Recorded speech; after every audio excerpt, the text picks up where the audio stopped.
So I am both old and African, so it is better. It is really amazing. In June, Tax Justice Network asked me to give the annual lecture on tax justice, which they held in London. And it starts by telling some anecdotes from Dakar. Tax Justice Network Africa was 2 or 3 years old. We were here. At that time, we were members of Tax Justice Network at the global level as TJNA. They also participated in our creation.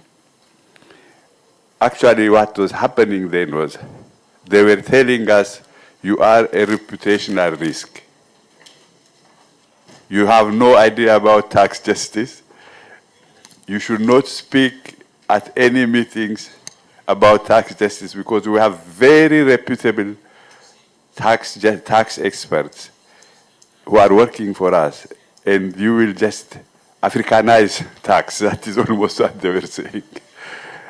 And the other incident was, some of you might know Sandra. She was one of the early staff members in TJNA.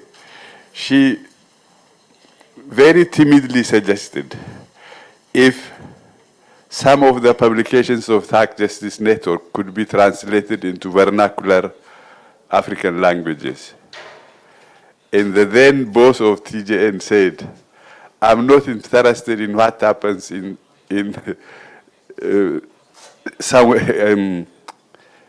for village in the middle of nowhere.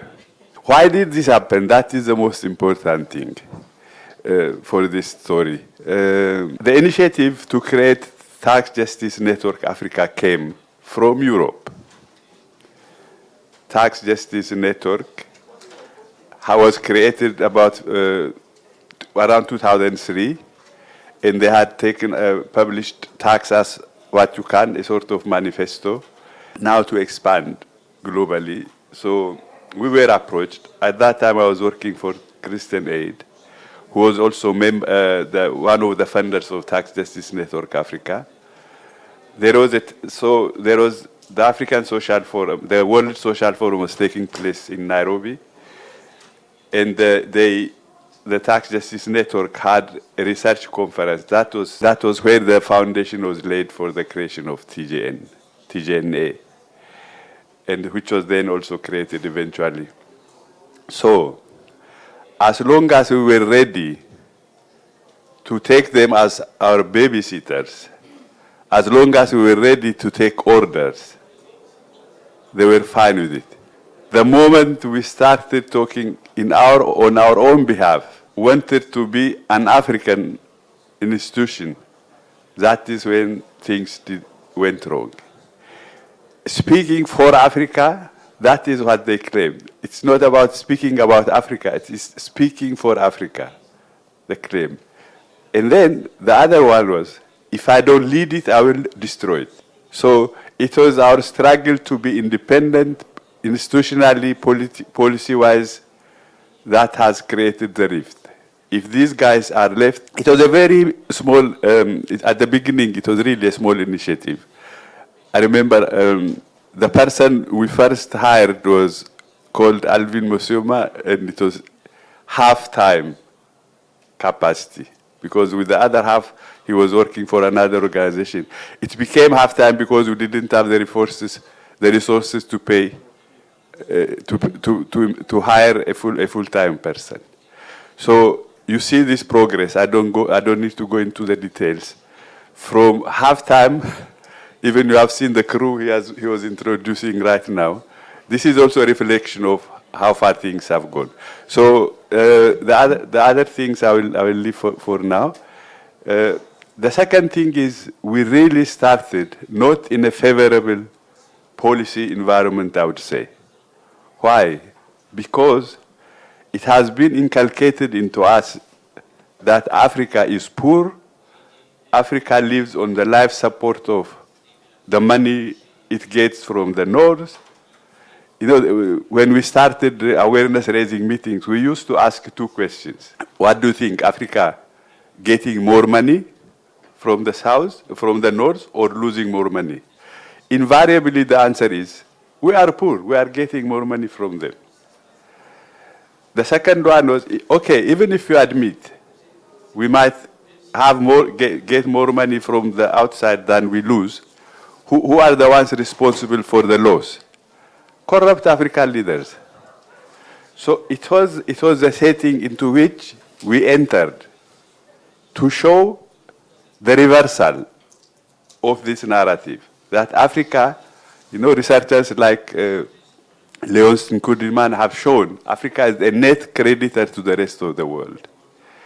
Later on, after our own campaign started, even organizations like OECD had to accept for every $1 coming into Africa, 3 leave the continent in the form of illicit financial flows and other things. So we were out to reverse the perception which was prevailing at that time.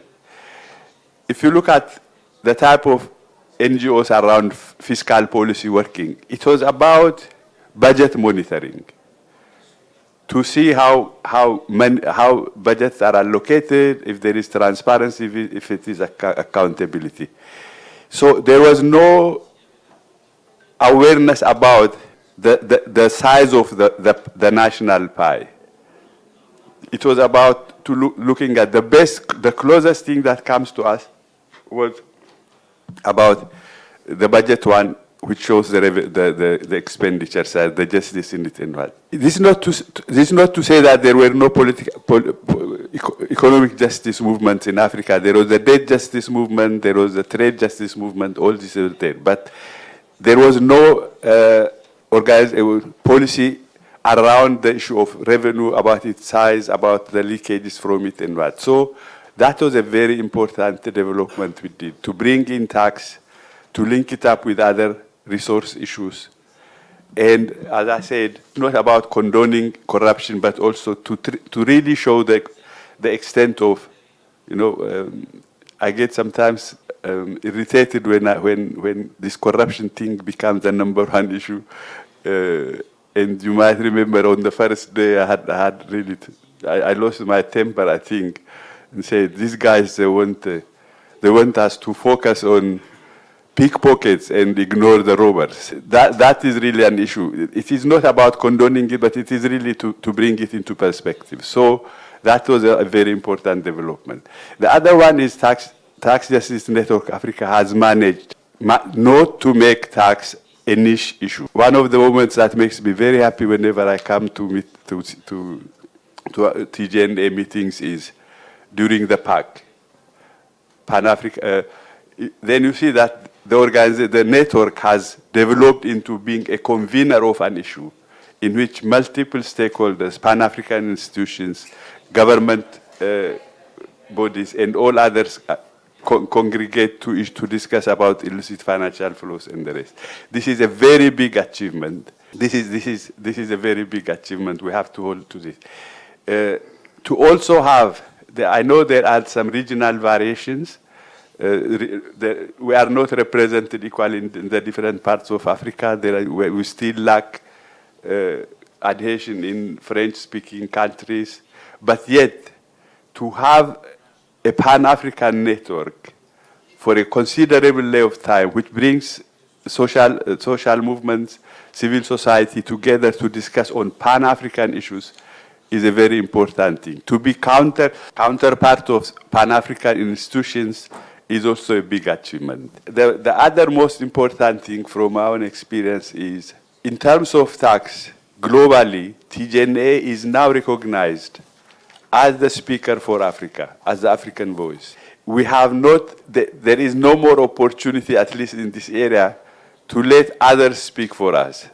We are mature, we are grown up enough to speak on our behalf. And intervention of TJNA leadership within the UN process, at any international gathering, TJNA has established itself to be the voice of Africa in terms of tax justice. This is a very big achievement. I don't want to call names, but if you know how things were 10 years back, or if, even journalists, they will not ask any African about what is happening in Africa. There are African experts who are from Europe.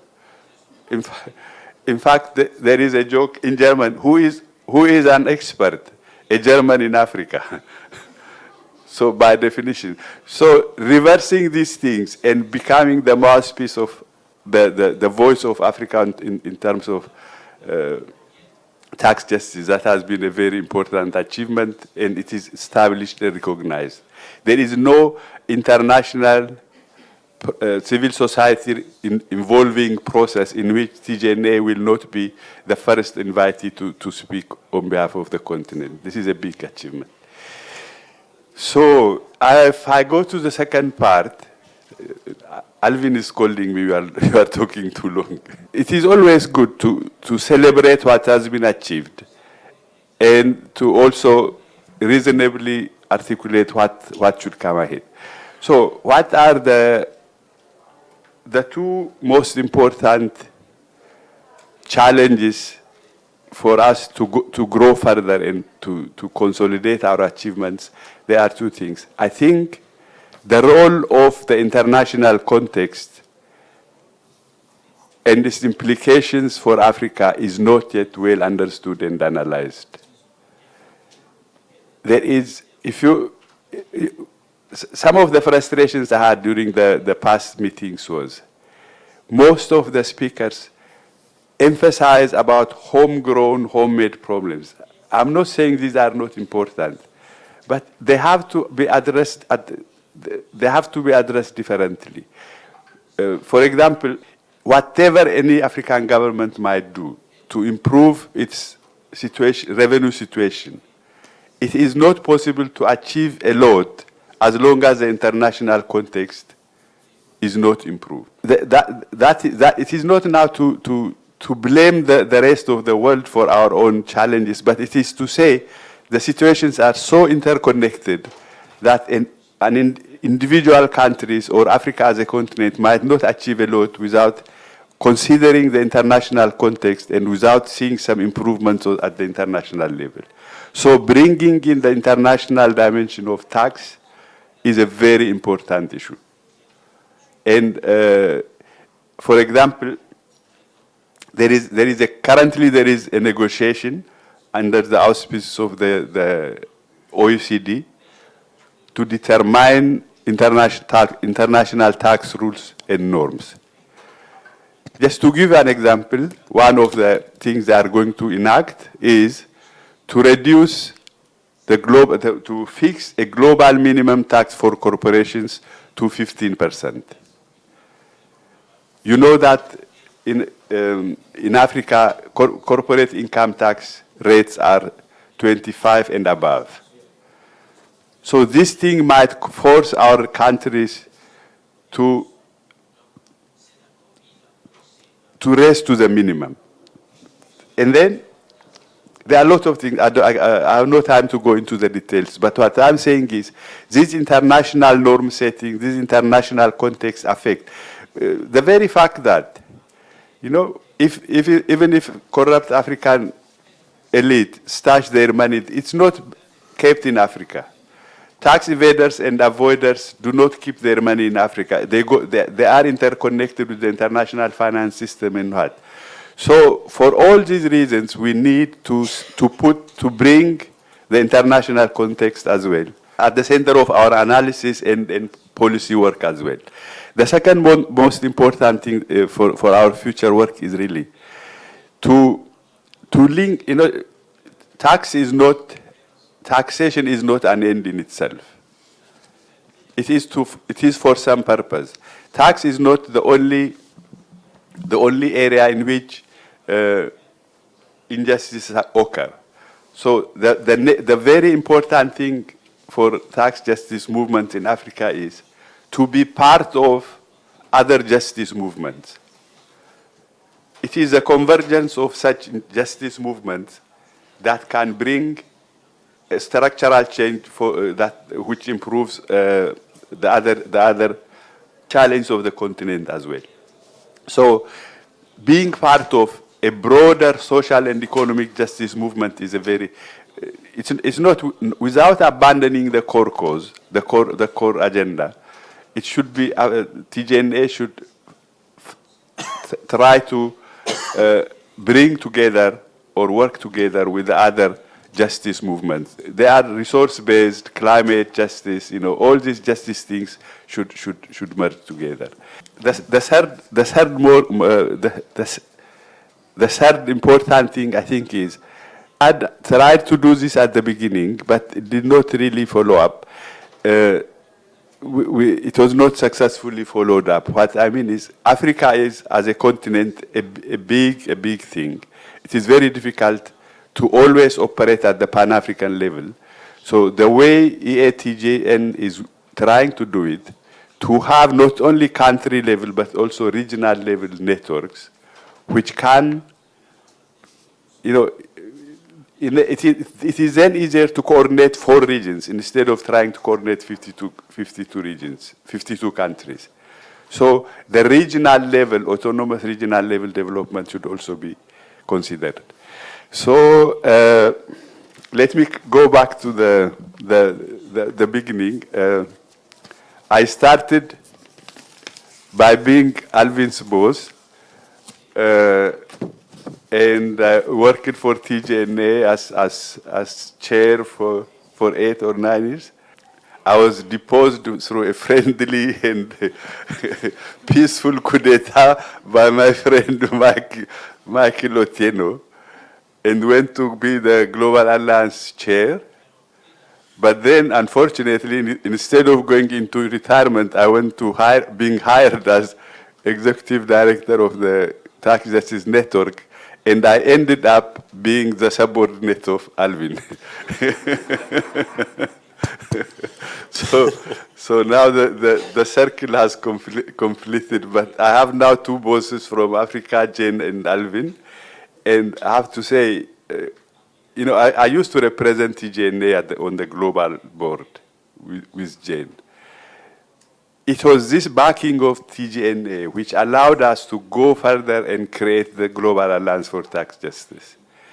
And now also, when in my current work, the moment it is said, we have a subgroup of Tax Justice Network Africa, Red Justicia Fiscal from Latin America, and then TAFJA from Asia. When something comes from the 3 of them together, it has another weight in the global dimension within the global civil society structure. So bringing this Southern autonomy and Southern solidarity into the tax justice movement is an achievement I'm very proud of. It became possible because of TJNA. So TJNA has anchored the issue of tax justice for developing countries beyond Africa's boundary, and it is really a pleasure to have been part of this. Thank you very much.